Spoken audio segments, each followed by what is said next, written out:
નારદ પુરાણની કથાને આગળ વધારીએ. ભાગ 5. અસૂયા દોષના કારણે રાજા બાહુની અવનતિ અને પરાજય તથા તેમના મૃત્યુ પછી રાણીનું ઓર્વ મુનિના આશ્રમમાં રહેવું.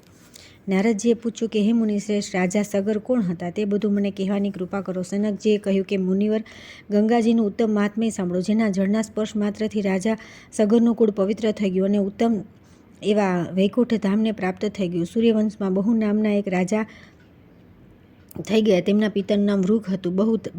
બાહુ બહુ ધાર્મિક રાજા હતા અને સંપૂર્ણ પૃથ્વીનું ધર્મપૂર્વક પાલન કરતા હતા. તેમણે બ્રાહ્મણ, ક્ષત્રિય, વૈશ્ય, શૂદ્ર તથા અન્ય જીવોને પોતપોતાના વર્ણાશ્રમ ધર્મની મર્યાદામાં સ્થાપિત કર્યા હતા. મહારાજ બાહુએ 7 દ્વીપોમાં 7 અશ્વમેઘ યજ્ઞ કર્યા અને બ્રાહ્મણોને ગાય, ભૂમિ, સુવર્ણ અને વસ્ત્ર વગેરે આપીને સારી રીતે તૃપ્ત કર્યા હતા. નીતિશાસ્ત્ર અનુસાર તેમણે ચોર, ડાકુઓને યથાયોગ્ય દંડ આપીને વશ કર્યા અને પ્રજાના દુઃખ દૂર કરીને પોતાને કૃતાર્થ માન્યા. પૃથ્વી પર ખેડ્યા કે વાવ્યા વિના અન્ન પેદા થતું અને પૃથ્વી ફળ ફૂલથી ભરપૂર રહેતી. હે મુનીશ્વર, દેવરાજ ઇન્દ્ર તેમના રાજ્યની ભૂમિ પર યથાસમય વૃષ્ટિ કરતા હતા અને પાપી લોકોનો નાશ થઈ જવાના કારણે ત્યાંની પ્રજા ધર્મની મર્યાદામાં સુરક્ષિત હતી. એક સમયે રાજા બાહુના મનમાં અસૂયા ગુણોમાં દોષ દ્રષ્ટિના કારણે ભારે અહંકાર ઉત્પન્ન થયો, જે તમામ સંપત્તિઓનો નાશ કરનારો તથા પોતાના વિનાશનું કારણ છે. તે વિચારવા લાગ્યા કે હું પૃથ્વીનું પાલન કરનારો બળવાન રાજા છું. મેં મોટા મોટા યજ્ઞોનું અનુષ્ઠાન કર્યું છે. મારાથી શ્રેષ્ઠ બીજું કોણ છે? હું વિદ્વાન છું, શ્રીમાન છું. મેં બધા શત્રુઓને જીતી લીધા છે. મને વેદાંગના તત્વનું જ્ઞાન છે અને નીતિશાસ્ત્રનો હું મહાન પંડિત છું. મને કોઈ જીતી શકતું નથી. મારા ઐશ્વર્યને માહાત્મ્ય કરે એવું કોઈ નથી. આ પૃથ્વી પર મારાથી ચઢ્યા તો બીજો કોણ છે? આ પ્રમાણે અહંકારમાં વશીભૂત થઈ જતા તેમના મનમાં બીજાઓ પ્રત્યે દોષ દ્રષ્ટિ ઉત્પન્ન થઈ ગઈ. હે મુનીશ્વર, દોષ દ્રષ્ટિ આવવાથી તે રાજાના પ્રબળ કામનો આવિર્ભાવ થયો. આ બધા દોષો હોય તેનો નાશ અવશ્ય થાય છે. યુવાની, ધન સંપત્તિ, સત્તા અને અવિવેક આ દુર્ગુણોમાંથી એક આવી જાય તો પણ અનર્થનું કારણ બને છે. પછી આ ચારે વિદ્યમાન હોય ત્યાંના માટે તો કહેવું જ શું. હે વિપ્રવર, તે રાજાના મનમાં બહુ ભારે દોષ દ્રષ્ટિ ઉત્પન્ન થઈ. જે લોકોનો વિરોધ પોતાના દેહનો નાશ તથા સઘળી સંપત્તિઓનો અંત કરનારી હોય છે. સુવ્રત અસૂયાગ્રસ્ત પુરુષની પાસે જો ધન સંપત્તિ હોય તો તેને ભૂસાની આગમાં વાયુના સંયોગ જેવું જાણો. જેમનું મન બીજાના દોષ જોવા લાગેલું હોય છે, જે પાખંડપૂર્વક આચારનું પાલન કરે છે તથા સદા કટુ ભાષણ કરતા હોય છે, તેમને આલોકમાં અને પરલોકમાં પણ સુખ મળતું નથી. જેમનું મન અસૂયા દોષથી દૂષિત છે તથા જે સદા નિષ્ઠુર ભાષણ કર્યા કરે છે, તેમના પ્રિયજન, પુત્ર તથા ભાઈ બંધુ પણ શત્રુ બની જાય છે. જે પરાઈ સ્ત્રીને જોઈને તેને પ્રાપ્ત કરવાની અભિલાષા કરે છે, તે પોતાની સંપત્તિનો નાશ કરવા માટે સ્વયં કારણ બની ગયો છે. એમાં સંશય નથી. હે મુને, જે મનુષ્ય સ્વયંનો નાશ કરવાનો પ્રયત્ન કરે છે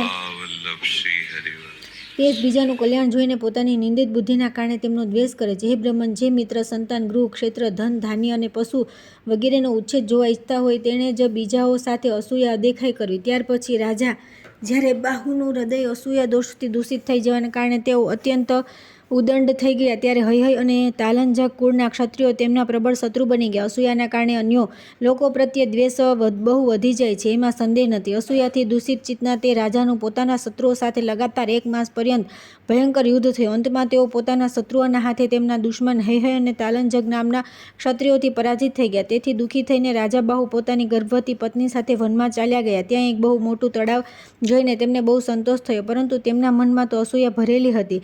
જેથી તેમનો ભાવ જોઈને તે જળાશયના પક્ષીઓ પણ આમ તેમ છુપાઈ ગયા. આ બહુ જ આશ્ચર્યની વાત છે. તે સમયે બહુ જ ઉતાવળથી પોતાના માળામાં ઘૂસતા 2 પક્ષીઓ આ પ્રમાણે કહી રહ્યા હતા: અહો, બહુ દુઃખની વાત છે. અહીં તો કોઈ ભયાનક પુરુષ આવી ગયો. રાજાએ પોતાની બંને પત્નીઓ સાથે તે સરોવરમાં પ્રવેશ કરીને પાણી પીધું અને વૃક્ષની નીચે તેની સુખદ છાયામાં જઈને બેસી ગયા. હે નારદજી, ગુણવાન મનુષ્ય કોઈ પણ કેમ ન હોય, તે સૌના માટે પ્રશંસા પાત્ર હોય છે. તે સર્વ સંપત્તિઓથી યુક્ત હોવા છતાં પણ ગુણહીન પુરુષ સદા લોકોમાં નિંદિત જ હોય છે. દ્વિજશ્રેષ્ઠ નારદ, તે સમયે બાહુની બહુ જ નિંદા થઈ હતી. તેઓ સંસારમાં પોતાનો પુરુષાર્થ અને યશનો નાશ કરીને મરી ગયેલાની જેમ વનમાં રહેતા હતા. અકીર્તિ મૃત્યુથી પણ વધારે દુઃખદ છે. ક્રોધ સમાન કોઈ શત્રુ નથી, નિંદા સમાન કોઈ પાપ નથી અને મોહ જેવો કોઈ ભય નથી. અસૂયા સમાન કોઈ અપકીર્તિ નથી, કામ સમાન કોઈ અગ્નિ નથી, રાગ સમાન કોઈ બંધન નથી અને સંગ તથા આસક્તિ સમાન કોઈ વિષ નથી. આ પ્રમાણે બહુ વિલાપ કરીને રાજા બાહુ અત્યંત દુઃખી થઈ ગયા.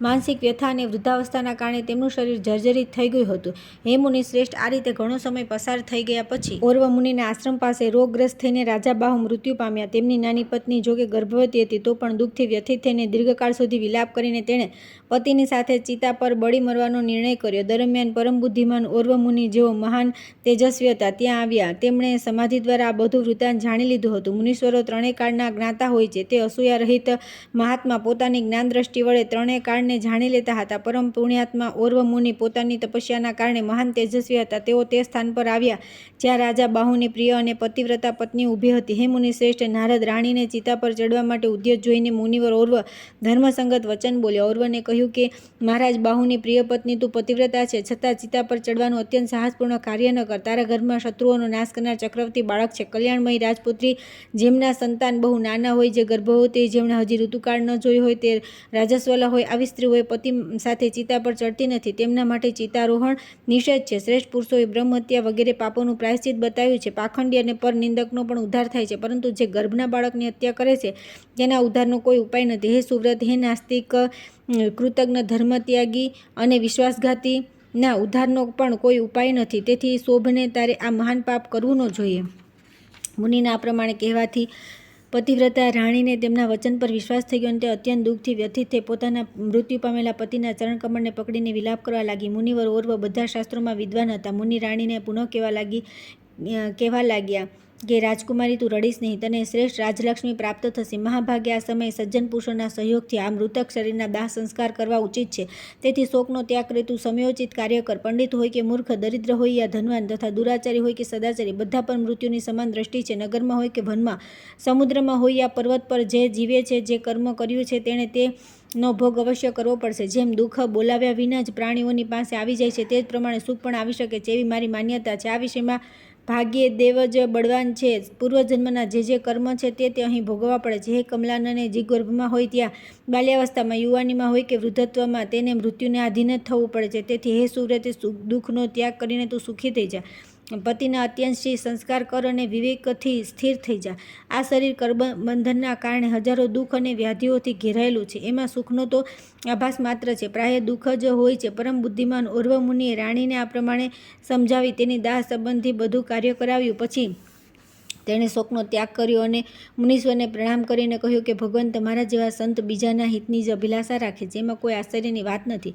પૃથ્વી પર જેટલા પણ વૃક્ષ છે તે પોતાના ઉપભોગ માટે ફળ ઉત્પન્ન કરતા નથી, તે બીજાને કામમાં આવે છે. તેથી જે બીજાના દુઃખથી દુઃખી અને બીજાની પ્રસન્નતાથી પ્રસન્ન થાય છે તે જ નરના રૂપધારી જગદીશ્વર નારાયણ છે. સંત પુરુષ બીજાના દુઃખ દૂર કરવા માટે શાસ્ત્રો સાંભળે છે અને સમય આવે બીજાના દુઃખ દૂર કરવા માટે શાસ્ત્રોના વચન કહે છે. જ્યાં સંત રહે છે ત્યાં દુઃખનો પ્રભાવ રહેતો નથી, કેમ કે જ્યાં સૂર્ય છે ત્યાં અંધકાર કઈ રીતે રહી શકે. આ પ્રમાણે કરીને રાણીએ તે તળાવના કિનારે મુનિએ બતાવેલી વિધિ અનુસાર પોતાના પતિની અન્ય પરલૌકિક ક્રિયાઓ સંપન્ન કરી. ઓર્વ મુનિની ઉપસ્થિતિથી રાજા બાહુ તેજથી પ્રકાશિત થઈ ચિતામાંથી નીકળ્યા અને શ્રેષ્ઠ વિમાન પર બેસી મુનિવર ઓર્વને પ્રણામ કરી પરમધામ ચાલ્યા ગયા. જેમના પર મહાપુરુષોની દ્રષ્ટિ પડે છે તેઓ મહાપાતક અથવા ઉપાતકોથી યુક્ત હોવા છતાં પણ અવશ્ય પરમપદને પ્રાપ્ત થાય છે. પુણ્યાત્મા પુરુષ જો કોઈ શરીરની ભસ્મને અથવા તેના ધુમાડાને પણ જોઈ લે તો તે પરમપદને પ્રાપ્ત થાય છે. હે નારદજી, પતિનું શ્રાદ્ધ કર્મ કરીને રાણી ઓર્વ મુનિના આશ્રમ પર ગઈ અને પોતાની શોક પત્નીની બીજી પત્નીની સાથે મહર્ષિની સેવા કરવા લાગી. ત્યાર પછી આવે છે સગરનો જન્મ તથા શત્રુવિજય કપિલના ક્રોધથી સગર પુત્રોનો વિનાશ તથા ભગીરથી દ્વારા લાવેલી ગંગાના સ્પર્શથી તે બધાનો ઉદ્ધાર. શ્રી સનકજી કહે છે કે મુનીશ્વર, આ પ્રમાણે રાજા બાહુની તે બંને રાણીઓ ઓર્વ મુનિના આશ્રમ પર રહીને દરરોજ ભક્તિપૂર્વક તેમની સેવા શુશ્રૂષા કરવા લાગી. હે નારદજી, આ પ્રમાણે 6 મહિના વીતી ગયા. પછી રાજાની જે મોટી રાણી હતી તેના મનમાં શોકની સમૃદ્ધિ જોઈને પાપપૂર્ણ વિચાર ઉત્પન્ન થયો. તેથી તે પાપીણી નાની રાણી જે ગર્ભવતી તેને ઝેર આપી દીધું. પરંતુ નાની રાણી દરરોજ આશ્રમની ભૂમિ લીપવી વગેરે દ્વારા મુનિની સારી રીતે સેવા કરતી હતી. તે પુણ્યકામના પ્રભાવથી રાણી પર તે વિષની અસર ન થઈ. ત્યારબાદ 3 માસ બીજા વ્યતીત થયા. રાણીએ શુભ સમયમાં વિષ્ણુની સાથે જ એક પુત્રને જન્મ આપ્યો. મુનિની સેવાથી રાણીના બધા પાપ નષ્ટ થઈ ચૂક્યા હતા. અહો, સંસારમાં સત્સંગનો કેવો પ્રભાવ છે, તે ક્યાં પાપ નષ્ટ નથી કરી શકતો. અને સત્સંગના પ્રભાવથી પાપ નષ્ટ થઈ ગયા પછી પુણ્યાત્મા મનુષ્યને કયું સુખ દુર્લભ છે, જાણીને અથવા જાણતા કરેલું જે પાપ છે તે બધાને સાધુ પુરુષની સેવા તત્કાળ નષ્ટ કરી દે છે. સંસારના સત્સંગના પ્રભાવથી જળ પણ પૂજ્ય થઈ જાય છે. જેમ ભગવાન શંકર દ્વારા લલાટમાં ગ્રહણ કરવાથી 1 કલાનો ચંદ્રમા પણ વંદનીય થઈ ગયો હોય, એવી પ્રવર આલોક અને પરલોકમાં સત્સંગ મનુષ્યને સદા ઉત્તમ સમૃદ્ધિ પ્રદાન કરે છે. તેથી સંત પુરુષ પરમ પૂજનીય છે. હે મુનીશ્વર, મહાત્મા પુરુષોના ગુણોનું વર્ણન કરવા કોણ સમર્થ છે? ઓહો, તેમના પ્રભાવથી ગર્ભમાં પડેલું 23 માસ સુધી નિષ્ક્રિય થઈને પડી રહ્યું છે.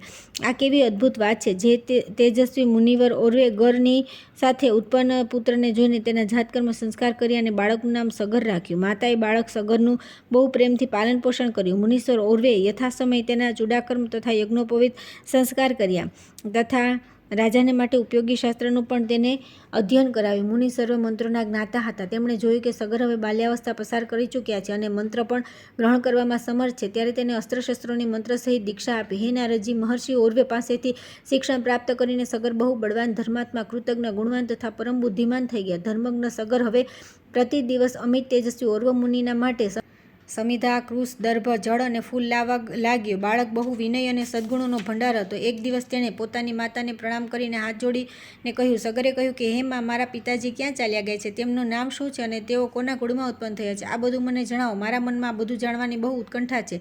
સંસારમાં જેમના પિતા નથી તે જીવિત હોવા છતાં મરી ગયેલ જેવો છે. જેના માતા પિતા જીવિત નથી તેને કોઈ સુખ નથી. જેમ ધર્મહીન મૂર્ખ મનુષ્ય આલોક અને પરલોકમાં નિંદિત હોય છે, તેવી જ દશા પિતાહીન બાળકની છે. માતા પિતાથી રહિત અજ્ઞાની, અવિવેકી, પુત્રહીન તથા ઋણગ્રસ્ત પુરુષનો જન્મ વ્યર્થ છે. જેમ ચંદ્રમા વિનાની રાત્રિ, કમળ વિનાનું તળાવ અને પતિ વિનાની સ્ત્રીની શોભા હોતી નથી, તે જ પ્રમાણે પિતૃહીન બાળકની પણ શોભા નથી. જેમ ધર્મહીન મનુષ્ય, કર્મહીન ગૃહસ્થ અને ગાય વગેરે પશુઓથી હીન વૈશ્યની શોભા હોતી નથી, તે જ પ્રમાણે પિતા વિના પુત્ર શોભતો નથી. જેમ સત્ય રહિત વચન, સાધુ પુરુષોથી રહિત સભા તથા દયાશૂન્ય તપ વ્યર્થ છે, તેવી જ દશા પિતા વિનાના પુત્રની છે. જેમ વૃક્ષ વિનાનું વન, જળ વિના નદી અને ગતિહીન ઘોડો નિરર્થક છે, તે જ પ્રમાણે પિતા વિના બાળકની દશા થાય છે. હેમાં, યાચક મનુષ્ય લોકમાં અત્યંત તુચ્છ સમજવામાં આવે છે, તે જ પ્રમાણે પિતૃહીન બાળક બહુ દુઃખી થાય છે.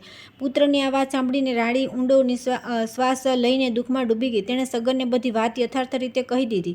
આ બધું વૃત્તાંત સાંભળીને સગર ભારે ક્રોધિત થયા. તેમના નેત્ર લાલ થઈ ગયા. તેમણે તે જ સમયે પ્રતિજ્ઞા કરી કે હું શત્રુઓનો નાશ કરી નાખીશ. પછી ઓરવ મુનિની પરિક્રમા કરીને માતાને પ્રણામ કર્યા અને મુનિની આજ્ઞા લઈને ત્યાંથી પ્રસ્થાન કર્યું. ઓરવના આશ્રમથી નીકળ્યા પછી સત્યવાદી અને પવિત્ર રાજકુમાર સગરને તેમના પુરોહિતો વશિષ્ઠજી મળી ગયા. એનાથી તેમને બહુ પ્રસન્નતા થઈ.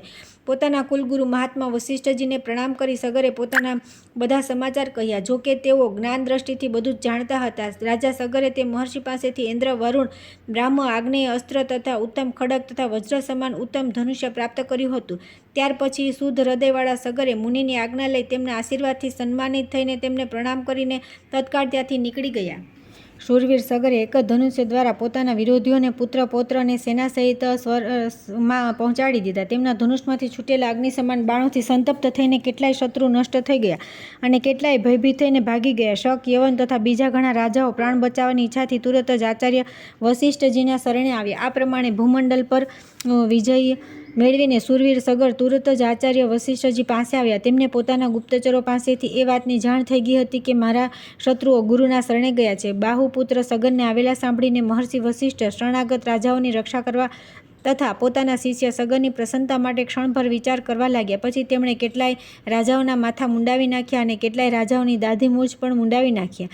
આ જોઈને રાજા સગર હસી પડ્યા અને પોતપોતાના તપોનિધિ ગુરુને આ પ્રમાણે કહ્યું. સગરે કહ્યું કે હે ગુરુદેવ, તમે આ દુરાચારીઓની વ્યર્થ રક્ષા કરો છો. આમણે મારા પિતાના રાજ્યને પડાવી લીધું હતું, તેથી હું બધી રીતે તેમનો સંહાર કરી નાખીશ. પાપાત્મા દુષ્ટ મનુષ્ય ત્યાં સુધી દુષ્ટતા કરે છે જ્યાં સુધી તેઓ પ્રબળ હોય છે. તેથી શત્રુ જો દાસ બનીને આવે, વેશ્યાઓ સૌહાર્દ દેખાડે અને સાધુતા પ્રગટ કરે તો કલ્યાણકામી પુરુષે તેમના પર વિશ્વાસ કરવો ન જોઈએ. ક્રૂર મનુષ્ય પ્રથમ તો જીભ વડે બહુ કઠોર વાણી બોલે છે, પરંતુ જ્યારે નિર્બળ થઈ જાય છે ત્યારે તે જીભથી બહુ જ કરુણાજનક વાતો કરતો હોય છે. જેને પોતાના કલ્યાણની ઈચ્છા હોય તે નીતિશાસ્ત્રના જ્ઞાતા પુરુષે દુષ્ટોના દંભપૂર્ણ સાધુભાવ અને દાસ સ્વભાવ પર કદી વિશ્વાસ કરવો નહીં. નમ્રતા દેખાડતા દુર્જન, કપટી મિત્ર અને દુષ્ટ સ્વભાવની સ્ત્રી પર વિશ્વાસ કરનાર પુરુષ પર મૃત્યુનું સદા જોખમ રહે છે. તેથી હે ગુરુદેવ, તમે આ લોકોની પ્રાણ રક્ષા ન કરો. આ લોકો રૂપ તો ગાય જેવું બનીને આવ્યા છે, પરંતુ આમના કર્મ વાઘ જેવા છે. આ બધા દુષ્ટોનો વધ કરીને હું તમારી કૃપાથી આ પૃથ્વીનું પાલન કરીશ. વશિષ્ઠ બોલ્યા કે હે મહાભાગ, તમને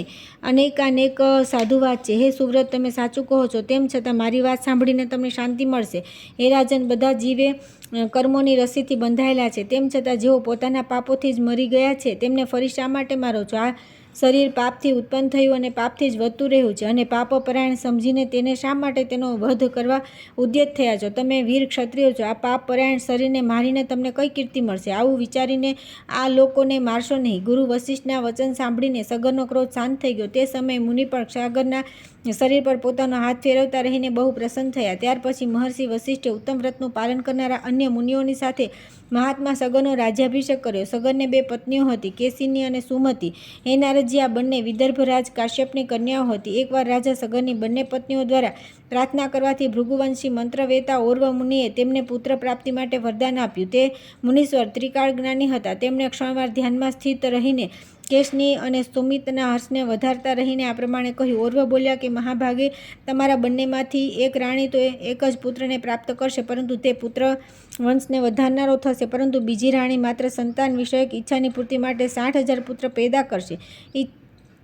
તમે બંને પોતાની રુચિ અનુસાર આ બેમાંથી એક વર માગી લો. ઓર્વ મુનિના વચન સાંભળી કેશિનીએ વંશ પરંપરા માટે એક જ પુત્રનું વરદાન માગ્યું તથા રાણી સુમતિએ 60,000 પુત્ર ઉત્પન્ન થયા. હે મુનિ શ્રેષ્ઠ, કેશિનીના પુત્રનું નામ હતું અસમંજસ અને દુષ્ટ અસમંજસ પાગલના જેવી ચેષ્ટા કરવા લાગ્યો. તેને જોઈને સગરના બધા પુત્રો ખોટું આચરણ કરવા લાગ્યા.